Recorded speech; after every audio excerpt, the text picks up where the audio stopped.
Teenagers living with MS are often confronted with obstacles that their peers do not have to overcome. Dr. Tanuja Chitnis discusses ways to address issues unique to this patient population and the role of the friends, family, school, and the healthcare team in achieving success. So this section is entitled Diagnosing and Treating a Teenager with MS. Pediatric MS most often occurs in teenagers. In fact, the average age of first symptoms or recognition is about 14 or 15. Why this occurs is unclear, and it seems somewhat unfair, but teenagers are the most affected by pediatric MS. Over the past 10 years, there have been many advances in diagnosing children and teenagers with multiple sclerosis.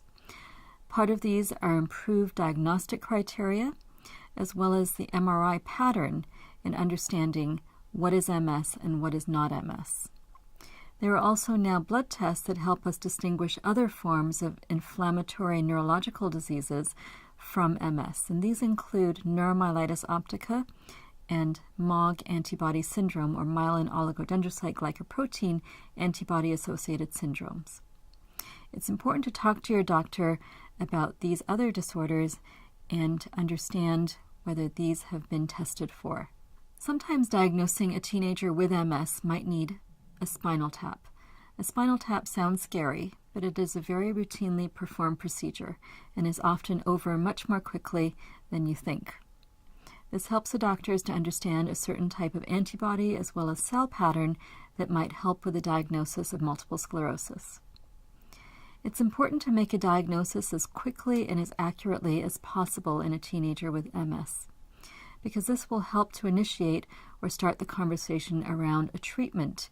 And again, it's important to start a treatment as early as possible. The goal of many MS treatments are to stop relapses. So we'll talk a little bit about relapses in teenagers with MS. How do you recognize them and what do they mean? A relapse means that your immune system has gotten overactivated and there are some immune cells or white blood cells which are supposed to be fighting infections, but they're getting confused and going to the brain and causing new symptoms. This can also cause lesions on the MRI scan that your doctor sees. It's important to prevent relapses since relapses can lead to problems further down the road, as well as at the time of a relapse. Treatments for relapse usually include intravenous steroids. Steroids sound somewhat scary, but these are used routinely for MS relapses, and they help to reduce the symptoms as well as the duration of a relapse. Steroids can be given at home in some instances, but usually they're given either in the clinic or in the hospital. It might mean a few days in the hospital, but it is important to prevent and treat relapses as quickly as possible. It's important for a teenager to recognize when they might be having a relapse. I generally tell my families and teenagers that any new neurological symptoms that last for more than 12 to 24 hours could be a relapse and that they should call me right away. This will help us to start or initiate treatment with IV steroids. Sometimes you might have symptoms that occur which are not a relapse. These include when your foot falls asleep because you've been sitting on it in a funny position, or sometimes heat can bring out symptoms of an old relapse and make it seem worse for a short period of time. If you have heat-related symptoms, it's important to cool down right away, either go into air conditioning or a cooler setting or drink a cold drink. This might help your symptoms, and this will also help the doctors to understand whether this is a heat-related symptom or a true relapse. In the summertime, I often suggest that patients keep a cool drink with them or even carry a cooling collar or a cooling vest. These are often used by athletes to cool down when they're overheated and playing outside in the hot sun. How do you manage MS in high school? High school is tough enough, but when you have MS, it may be a little bit more difficult. It's important to work with your neurologist and let them help you to make school as easy as possible. This might include a 504 plan, or it's also a plan that helps the school understand what your needs are. and whether you might be away from school for medical appointments. It also is a plan that might give you extra time for assignments and tests, as well as letting the teachers know what some of the challenges may be.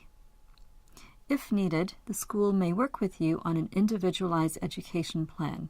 Your neurologist and the clinic team, including the neuropsychologist, can work with your school on developing an IEP or individualized education plan which is appropriate for you and will give you those added benefits. It's also important to let the school nurse know that you may be on medicines for MS. This includes disease-modifying treatments to help prevent relapses, as well as possibly medicines that help symptoms. That's called symptomatic medications. These might be medicines for fatigue, for mood conditions like depression, or even other symptoms such as pain or spasms. You should let your school nurse know which medications you're using, and in case you may need to take them at school. Friends. How do you tell and who should you tell about multiple sclerosis? I often tell my patients that you might choose one or two people to confide a diagnosis in. This could be family members, maybe your brother or sister, or maybe a close friend.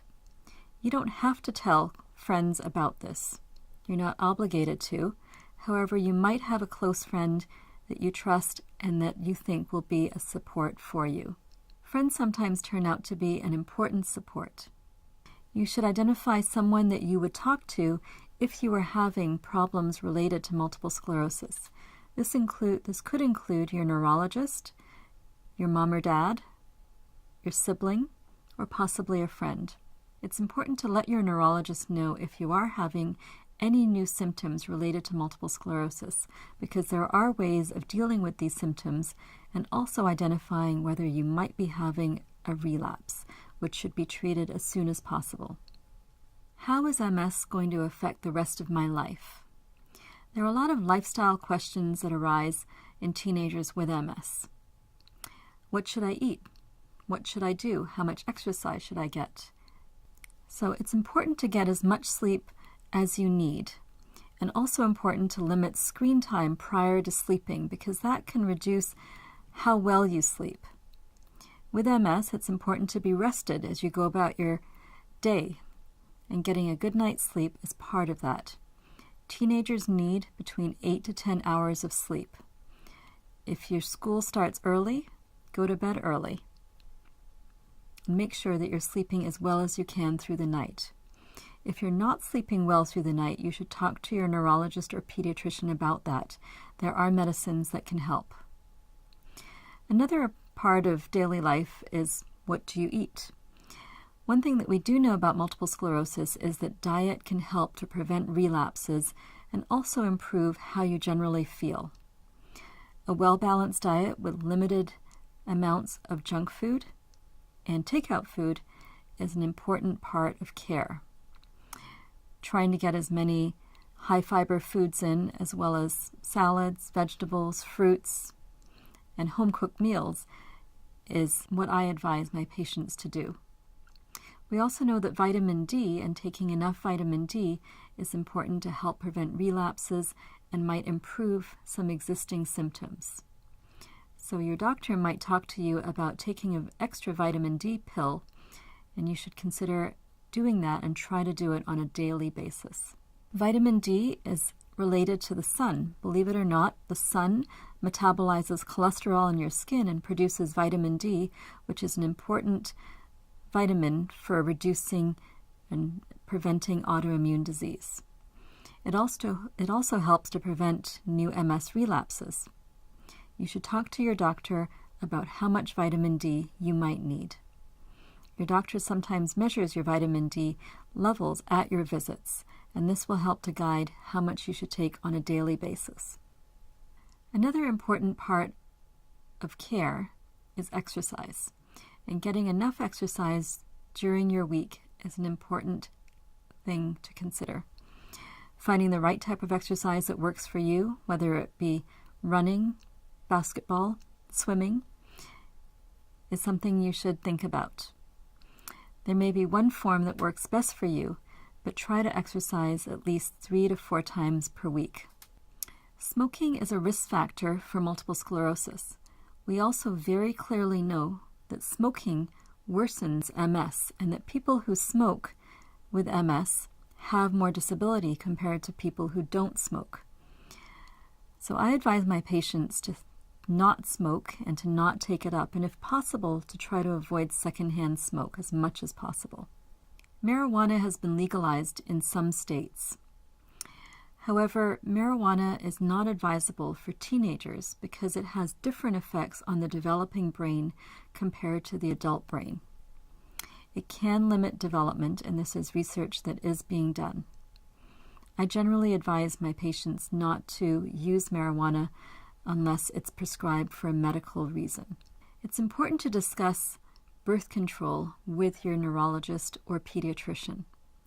If you're on a medicine for multiple sclerosis, there can be side effects or issues if you were to get pregnant.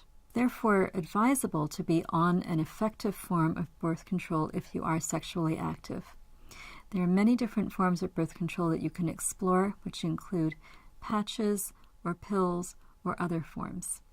You might be traveling to a near destination or to a faraway destination.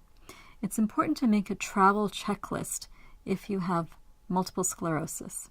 This might include contact information for your doctor, letting your doctor know where you're going in case you have any medical issues, and identifying a hospital that might be nearby. It's also important to carry a list of your medications, and always remember to take your medications with you. If you are traveling on an airplane with syringes or needles, you might need a doctor's note. So remember to get one from your neurologist or clinic team before you travel. What about life after high school? You might be planning to go to college or another venue. The SATs are necessary for going to college in the United States. You might be taking the SATs after you've been diagnosed with MS. You might talk to your neurologist about whether you need extra time for taking the SATs, or whether you might have certain conditions, or whether there might be some accommodations for taking the SATs that are applicable to you. So some of the considerations when planning for college. I often tell my patients to think about whether they want to be close to home and their current medical setting, or whether they want to be away. If you're going away for college, some considerations around MS are to identify a doctor or hospital or medical team that's close to your new college in case there are issues. This could include the college clinic or college doctor or an outside team. Your neurologist can help you find someone who's close to where you're going.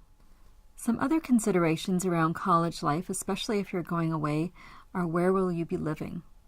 If you're planning to live in a dorm, you might have roommates, and you might consider whether you want one or more roommates. You might be a person who needs more sleep, and you should think about that when choosing your roommates.